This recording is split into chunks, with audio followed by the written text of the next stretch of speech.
बिस्मिल्लाहिर्रहमानिर्रहीम, अस्सलाम वालेकुम व्यूअर्स। प्रोग्राम में खुशामदीद। मैं हूं हैदर हयात खान।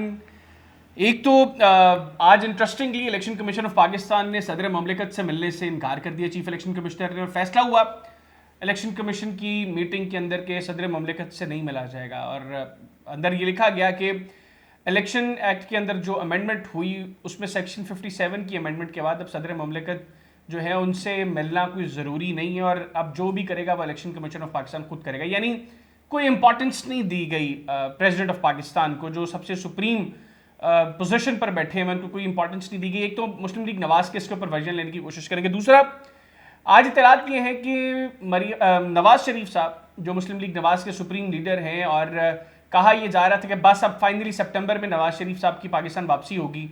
आज इतलात है कि नवाज शरीफ साहब ने अगले महीने पाकिस्तान आने का प्रोग्राम जो है इसको पोस्टपोन कर दिया है। अब नवाज शरीफ साहब कब आएंगे, कब इलेक्शन कैंपेन का आगाज़ करेंगे, क्या अब ये समझा जाए कि नवाज शरीफ साहब को भी इस चीज़ का अदराक है कि इंतखाबात जल्दी नहीं होने लगे, लिहाजा अब चूंकि इलेक्शन कैंपेन का फ़ायदा नहीं, ये वजह है कि उनके प्रोग्राम को, पाकिस्तान वापसी का जो प्रोग्राम है उसको मौखर किया गया। इसको भी डिस्कस करेंगे। फिर ये कि जैसे ही इक़्तिदार से का खात्मा होता है, ये शरीफ फैमिली लंदन क्यों भाग जाती है, पाकिस्तान में क्यों यहाँ पर टिककर जो है ये शरीफ फैमिली नहीं रुकती, इसको भी डिस्कस करेंगे। और प्रोग्राम के पहले से मैं इन तमाम चीज़ों पर डिस्कशन के लिए मेरे साथ टेलीफोन लाइन पर मौजूद है डॉक्टर मज़हर इकबाल साहब, मुस्लिम लीग नवाज के फॉर्मर मेंबर है प्रोविंशियल असेंबली से। डॉक्टर साहब, thank you very much for your time. अस्सलाम वालेकुम। वालेकुम सलाम। कैसे मिजाज हैं आप, खैरियत से, ठीक ठाक हैं? शुक्रिया शुक्रिया जी, खैरियत। डॉक्टर साहब, सबसे पहले तो ये जो आज लेटर लिखा गया है इलेक्शन कमीशन ऑफ पाकिस्तान की जानिब से प्रेसिडेंट डॉक्टर आरिफ अलवी साहब को, मतलब डिस्पाइट ऑफ द फैक्ट कि प्रेसिडेंट साहब के साथ आप लोगों के मामला ठीक नहीं है, बट मतलब he is the president of Pakistan, chief election commissioner कह रहे हैं मुझे मिलना ही नहीं है आपसे। जी, जिस कॉन्टेक्स्ट में उन्हें बुलाया गया है उसमें है वो कानून बड़ा वाज़ेह है। उसकी वजाहत भी दो दिन पहले मेरे ख्याल इलेक्शन कमीशन ने कर दी थी कि इलेक्शन की डेट के हवाले से वो जो इलेक्शन कमीशन खुद मुशावरत कर रहा है सारी पॉलिटिकल पार्टी से, और डेट देने का वही मजाज है, और प्रेसिडेंट की जो है इस सिलसिले में कोई आईनी हैसियत नहीं है। तो बेहतर हुआ कि उन्होंने कोई अबहम पैदा होने से पहले ही जो है उसको क्लियर कर दिया और इस सिलसिले में जो है मुलाकात से इनकार किया। देखिए, कॉन्स्टिट्यूशनल वो हेड जरूर है, लेकिन वो एक पार्लिमानी सिस्टम में रह रहे हैं। आगे उन्होंने वो जो एक पिछले दिनों जो उन्होंने ट्वीट की है उसके आप देखें, वही उसके मज़बूरात अभी कम नहीं हुए कि उनकी तरफ एक कानून भेजा गया पार्लियामेंट ने, उसको वो उनके पास एक ही जो रास्ता था कि उसको वो कोई ऑब्जेक्शन लगा के वापस भेजते हैं। उन्होंने उसको जो है एक तीसरा रास्ता जो है कंफ्यूजन वाला, और जो है उसको इख्तियार किया और फिर उस पर ट्वीट किया, और फिर जो है वो यानी इस तरह की बातों से जो कि पीटीआई के जितने लीडर्स हैं उनका वतीरा बन चुका है, और वो कॉन्स्टिट्यूशनली जो है और बाकी भी कौमी सलामती के मामला से भी वो जो है वो खेलते हैं, और इसका वर्ड को वो खुद यूज करते हैं कि इसमें हम खेलेंगे। तो मेरा ख्याल है कि इस तरह का गैर जिम्मेदार रवैया प्रेसिडेंट को जेब नहीं देता। और अच्छा डॉक्टर साहब कथा कलामी की माजरत, सेनेटर मुसद्दक मलिक साहब मुस्लिम लीग नवाज से इनका ताल्लुक है, और ये जो लेजिस्लेशन है जिसका हवाला दिया गया, उस लेजिस्लेशन के वक्त सेनेटर साहब जो हैं वो मेंबर भी थे, कैबिनेट के भी मेंबर थे और पार्लियामान के भी। सेनेटर साहब कहते हैं कि सदर के पास राइट है, सदर तारीख दे सकते हैं इलेक्शन की। तो अब क्या समझा जाए, सेनेटर मुसद्दक मलिक साहब जैसे लोग जो हैं ये क्या पढ़े बगैर अमेंडमेंट्स जो है वो पास करवाई जा रहे थे? क्योंकि कल सेनेटर मुसद्दक मलिक साहब ने कहा कि प्रेसिडेंट के पास अथॉरिटी है, और अगर प्रेसिडेंट को डेट देते हैं तो इलेक्शन कमीशन बाउंड है उस डेट के ऊपर इलेक्शन करवाने का। मेरे इल्म में नहीं है, क्योंकि मैंने जो वो अमेंडमेंट देखी थी उसमें तो क्लियरली इलेक्शन कमीशन को ये इख्तियार तावीज कर दिया गया था कि वो उसने सारी मुशावरत करनी है, और उसी में और इसी का हवाला जो है आपको याद है जब पंजाब के इलेक्शन जो है जो कि पोस्टपोन हुए थे, तो उस वक्त इलेक्शन कमीशन ने ही उसको पोस्टपोन किया था कि हम इकट्ठे इलेक्शन करवाएंगे। तो उसके जो है वो खिलाफ को रेट्स भी हुई थी सुप्रीम कोर्ट में, हाई कोर्ट में, और उनका भी अभी तक कोई आउटकम नहीं हुआ। इसका मतलब है कि कॉन्स्टिट्यूशनली जो है कुछ अमेंडमेंट्स करके उनको ये इख्तियार दे दिया गया है। अच्छा, वैसे डॉक्टर साहब हम देखते हैं कि कॉन्स्टिट्यूशन से रिलेटेड जब मामला होते हैं उनका वो इसी तरह तूल पकड़ते जाते हैं। अब मसला ये है कि आपकी हुकूमत ने जाते जाते ये जो सीसीआई के अंदर अप्रूवल दे दी नए सेंसस की, अब आप तो कह रहे हैं कि नए सेंसस के अप्रूवल के बाद अब नई डीलिमिटेशंस होंगी और डीलिमिटेशंस के बाद हम इलेक्शंस में जाएंगे, जबकि पीपल्स पार्टी का ये मौक़िफ़ है कि आइन में ये कहीं नहीं लिखा कि नए सेंसस अप्रूवल के बाद आपको नए डीलिमिटेशन की ज़रूरत है। आइन क्लियरली कहते हैं कि 90 रोज़ के अंदर इंतखाबात करने को, कि इसमें भी तकसीम है राय। पीपल्स पार्टी के बहुत से लोग जो हैं वो हमारे इंटरव्यूज़ में आके कहते रहे कि नहीं जी नई डीलिमिटेशन ज़रूरी है। तो आपको क्या लगता है ज़्यादा इंपॉर्टेंट क्या है? आफ्टर न्यू सेंसस हमें डीलिमिटेशन की तरफ जाकर फिर इलेक्शंस की तरफ जाना चाहिए, या आपके नज़दीक आइन ज़्यादा इंपॉर्टेंट है, 90 रोज़ के अंदर इंतखाबात होने चाहिए? दोनों आइन में है ना कि जब मर्दमशुमारी हो जाए तो उसके बाद दोबारा जो है उसकी जो है हल्का बंदियां की जाए, ये भी तो आइन में है ना, और उसके मुताबिक इलेक्शन करवाए जाए। जब दो कॉन्स्टिट्यूशनल बाइंडिंग्स आ जाए तो उस पर मुशावरत की जाती है, और इलेक्शन कमीशन जो है वो इस पर मुशावरत सारी पार्टी से आजकल कर रहा है। उसमें पीपल्स पार्टी, पीटीआई सबसे मुशावरत के बाद वो एक हतमी डेट जो है वो देंगे। तो इसमें कोई ऐसा वो नहीं है। वैसे आप डॉक्टर साहब, क्योंकि आप खुद भी जो है वो इंतखाबी सियासत में हिस्सा लेते हैं, आपका ज़ाती ख्याल क्या है, कब तक इलेक्शंस हो जाएंगे?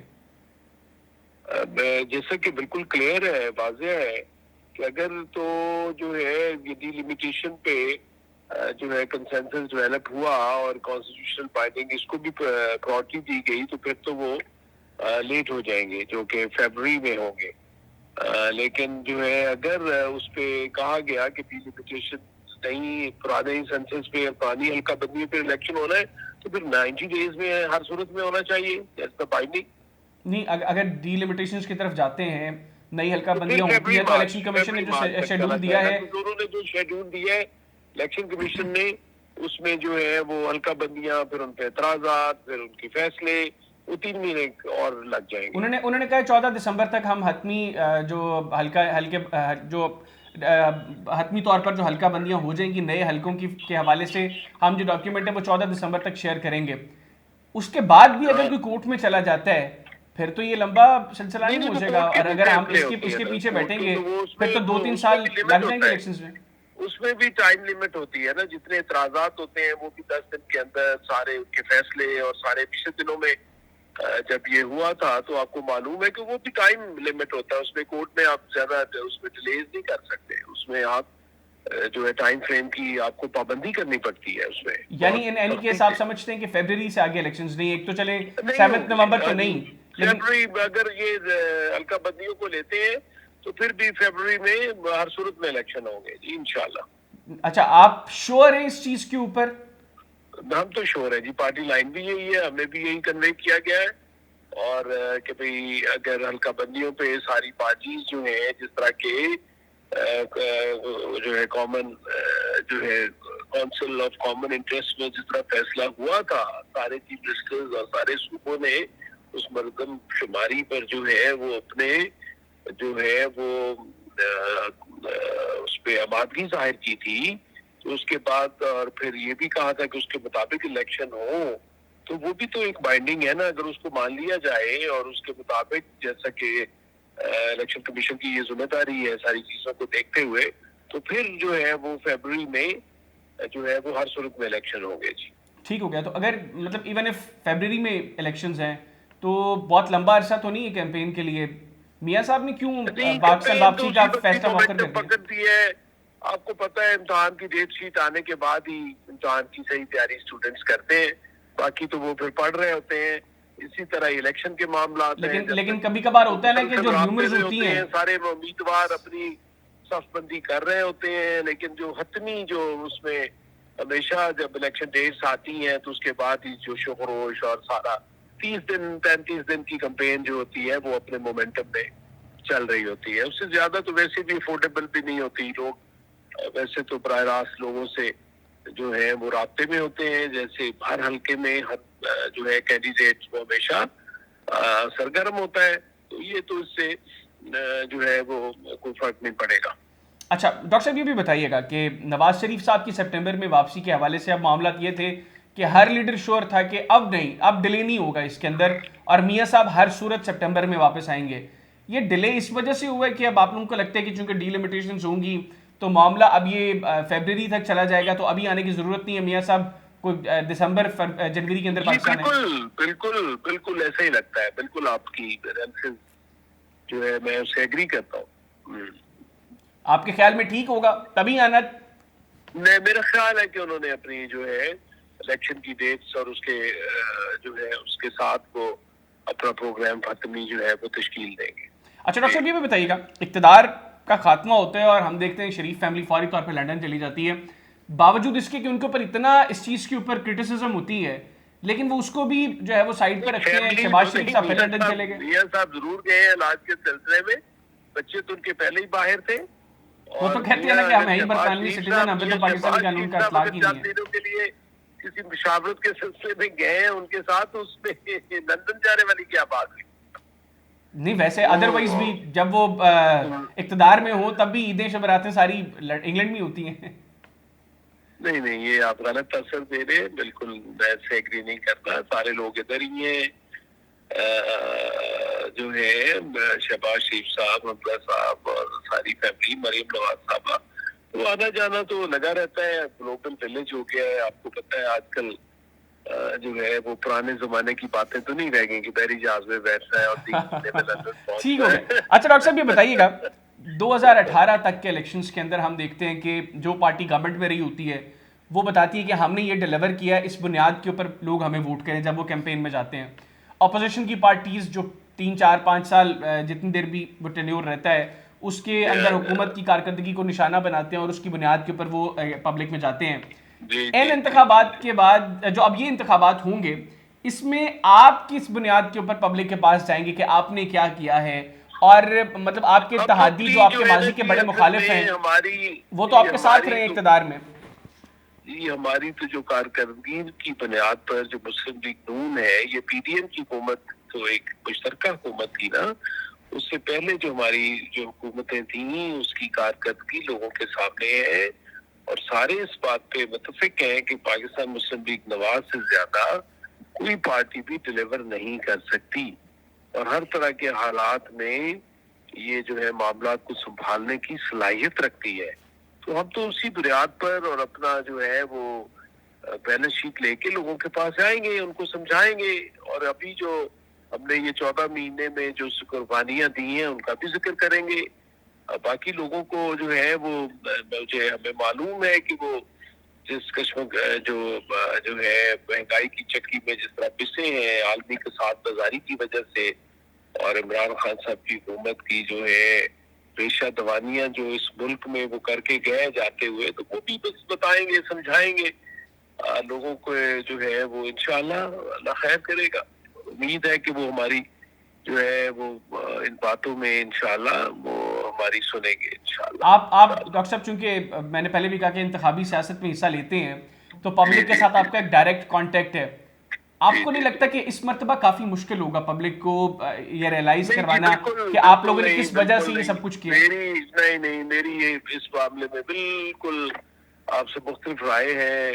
हमारा जो है मेरे अपने हल्के के लोग और हमारे जो है इर्द गिर्द के हल्कों के लोग वो जो है ये पीटीआई की हुकूमत और उसके जो ये जो मुआशरती मुनाफरत और जिस तरह की तबकाती सियासत और नफरत की सियासत इन्होंने कुर्बान चढ़ाई है, जो समाजी तौर पर जो है वो माशी तो जो नुकसान हुआ ही हुआ है, जो समाजी तौर पर इन्होंने नुकसान किया है उसकी तलाफी के लिए लोग तैयार नहीं है, वो इनको माफ करने के लिए तैयार नहीं है। लोग शुक्र का कलमा अदा करते हैं कि इनसे जान छूटी है और ये लोग जो है ये कैसा तबका आ गया था बरसर इक़्तिदार जिन्होंने मुल्क की जो है वो सारी माशरती बुनियादें हिला के रखी।